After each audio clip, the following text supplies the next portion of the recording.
Magandang araw, ako po si Justin Dizon para sa Pasada Balita ngayong alas 2. Bubuksan ho ng Government Service Insurance System o GSIS ang Nationwide Emergency Loan Program para ho sa kanilang mga active member at maging sa mga pensioner.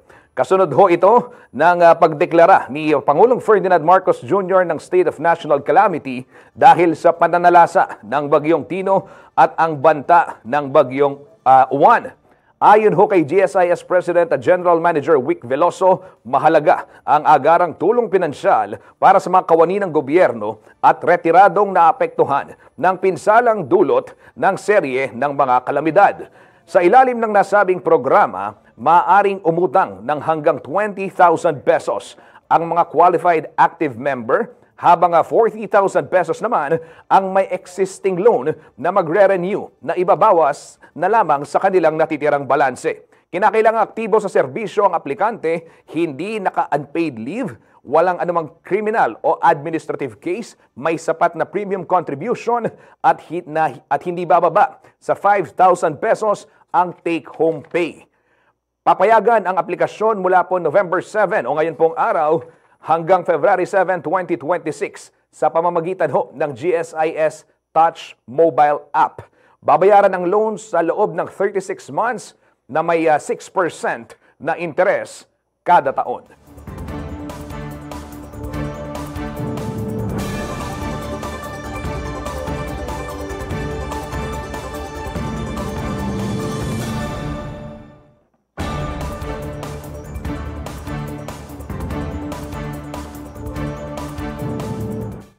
Kabalen, sa puntong ito, makibalita naman ho tayo sa ginagawang paghahanda ng bayan ng Minalin, Pampanga para po sa posibleng pananalasa ng Bagyong Uwan dito ho sa ating lalawigan, Pampanga. Makakausap ho natin, nasa linya ng telepono, si Engineer Emilia Isip, ang MDRRMO officer. Ulitin ko lamang, sumabit Emilia Isip, ang MDRRMO officer po ng bayan ng Minalin, Pampanga. May pagat panapon po, Engineer Isip. Welcome po kayong programang Pasada Balita. Good afternoon po, sir. Good afternoon po.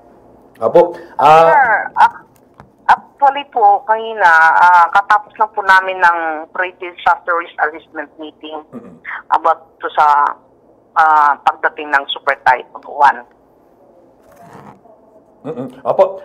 Madam, kumusta po yung pamagsadya? Kumusta ho yung paghahanda na ginagawa dyan sa bayan? At ano-ano ho yung mga preparasyon ng MDRRMO? Actually, sir, kanina po, pinag-meetingan na po namin together with the party, nag-attend po ng meeting kanina with the uniformed men from the Armed Forces of the Philippines, Philippine Coast Guard, then Interim Council po, and then 15 barangays captain, then PELCO manager, then yung mga cluster, response cluster team, sir. Opo. So, pinag-usapan po namin yung paghahanda po. So, kailangan po, meron na pong directive galing kay Mayor yung mga forced evacuations namin. The 4 coastal barangays po. So, kailangan po, before po siya, Sundays, kailangan po nasa selected evacuation center na po sila. Yung mga high-risk po na vulnerable groups po. Para at least makikita po natin na secure po sila and safe. Yung mga resident po doon. Dahil yun lang po kasing high-risk namin, sir. Apo. Dahil nga, meron po kaming tawag natin island barangay yung surrounded by the rivers po. Opo. Engineer, alam naman ho natin yung bayan ng Minalin situated dito rin sa southern part ng ating lalawigan. At kabilang ho sa madalas bahain yung MacArthur Highway o yung Manila North Road sa portion kaketa pong banda Santo Domingo doon sa hanggang CDCP.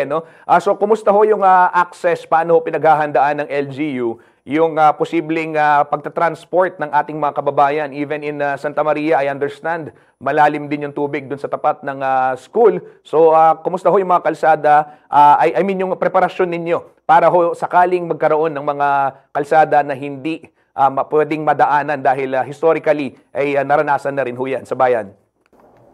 Yes po, sir. Actually, sir, sinabihan po yung mga barangay captains na monitor sila. And then, naka-standby na po yung Philippine Coast Guard sa mga designated point po. Kung saan po yung mga high-risk po na lugar. Isa mo malalim po yung tubig doon sa may bandang Santa Maria. Then, bandang sumay, meron po kasi dito sa may bandang MacArthur po, sa may Loyola, di ba po? So, kung saan po yung mga, meron na po kami mga collaboration with the Armed Forces of the Philippines po and Philippine Coast Guard kung sakali. Saka may na-request kaming rubber boat kung sakali kung tumaas yung tubig. So, naka-standby po sila. So, pati yung mga yung M-Dream of personnel po, sir. Opo. Engineer, kumusta ho yung sitwasyon naman nitong Santo Tomas, Minalin, San Fernando Tail Dike? And alam naman ho natin, isa rin yan doon sa mga binabantayan ng iba't ibang LGU dyan sa may area na yan. Yes po, sir. Yun po yung binabantayan namin, sir, dahil nga po, yun po yung aming evacuation route, sir, palabas ng Minalin in case po hindi po madaanan po itong main road, sir? So, kailangan po kasi, meron po kasing section, sir, na talagang pong hindi pwede, sir, yung mga yung heavy load na truck, sir. Dahil meron na kasing naka-displace doon na portion ng tail dike, sir. So, meron namang checkpoint doon, saka vertical clearance na hindi po pwede yung mga truck na malaki, sir. So, minomonitor naman talaga yan. So, isa sa mga namin, sir, yung aim namin, yung M-Dream personnel po, regular monitoring po talaga. So, talagang umiikot kami po araw-araw din, sir. Opo. Engineer, meron hong inilabas na atas itong DILG na kumpletuhin nga itong evacuation, yung preemptive or kung ano man yung kinakailangan, lalo na ho sa mga high risk na mga komunidad. Diyan ho ba sa bayan ng Minalin, meron ho kayong nakikita na identify, kanina nabanggit ninyo merong island barangay, meron ho kayong na-identify na posibleng ipatupad itong preemptive evacuation? Yes po, sir.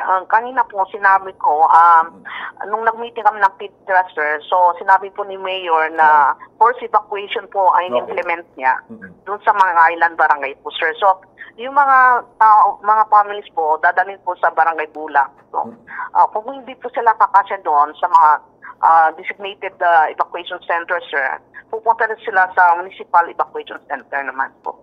Opo. Mga gaano ho karaming pamilya yung tinitignan ho natin na possible na ilikas dyan ho sa inyong bayan, ma'am? Sa Tansya po kasi, sir, yung sa mga coastal barangay po, sir, yun lang po yung mga vulnerable or yung bang mahinang klaseng bahay, sir. Kasi itong typhoon na one, sir, super typhoon, malakas na hangin daw po ito. So talagang yung mga light materials na bahay po is kailangan po yung mga resident doon, may likas po talaga ka. So, siguro po mga sir, hindi ko lang tansya kung ilan, kung sino ba'y makareach. Kasi ngayon, sir, mag-wait po ako sa instruction ng mga barangay captain kasi kukuha daw sila ng listahan kung sino yung mga families na ibabakwit po nila. Opo. Engineer, paalala na lang ho sa ating mga kababayan, ano yung mga dapat nilang ihanda, ano yung dapat nilang i-expect within the next 48 hours. Kasi ayon ho sa update ng Pag-asa kanina, posibleng pumasok ng PAR itong bagyong Uwan sa darating mamayang hating gabi hanggang bukas, Sabado ng madaling araw, at yung landfall naman ay posibleng maranasan sa araw ho ng Linggo. So ano po yung gusto nyong iwang mensahe sa ating mga kababayan, ma'am? Sana po mag-monitor po sila sa weather advisories po kasi ang alam po natin maglalandfall po siya sa alas 2 ng madaling araw ng Lunes. So, and then mag-coordinate po sila sa MDRM office po sa munisipyo, and then meron po kasing hotline yan o yung mga listahan na i-coordinate po, ilalagay po ng municipal information officer po sa social media po para titingnan nila kung saan yung mga problema po, makipag-coordinate po sila sa police and then sa MDRM. Opo. Ma'am, pahabol lang pala, ano, yun hong nabanggit dahil nga expected on Sunday or Monday ng madaling araw, as you said, ano, 2 a.m. May possibility ba na mag-announce na or nakapag-announce na ho ba? Mag-announce po ba ng klase suspension sa bayan ho ng Minalin? Actually, ngayon po, kasama po namin si District Supervisor, DepEd po, kanina. So, sabi, ngayon po kasi, wala na pong klase ngayon. Nag-suspend na po sila ngayon. So, next week, so, darating po yan ng Lunes and then Martes, kung may suspension pa yon. So, usually po kasi, every may suspension po, mag-modular class po sila. Okay, maraming salamat po, Engineer Emilia Isip, ang pinuno ng Minalin MDRRMO. Ma'am, mag-ingat ho kayo at makikibalita pa kami sa mga darating pong araw. Yan ho, kabalik.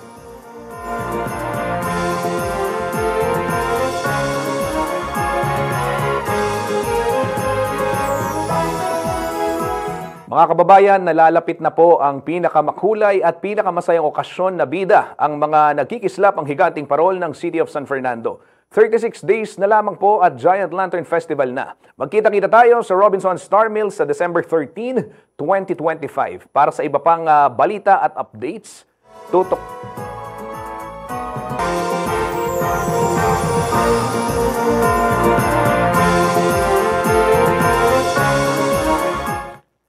Excited ako sa Giant Lantern. Ayan, magkita-kita tayo December 13. At para ho sa iba pang updates, tutok lamang sa Pasada Balita mamayang alas 4 ng hapon. Ako po si Justin Dizon. Magandang araw.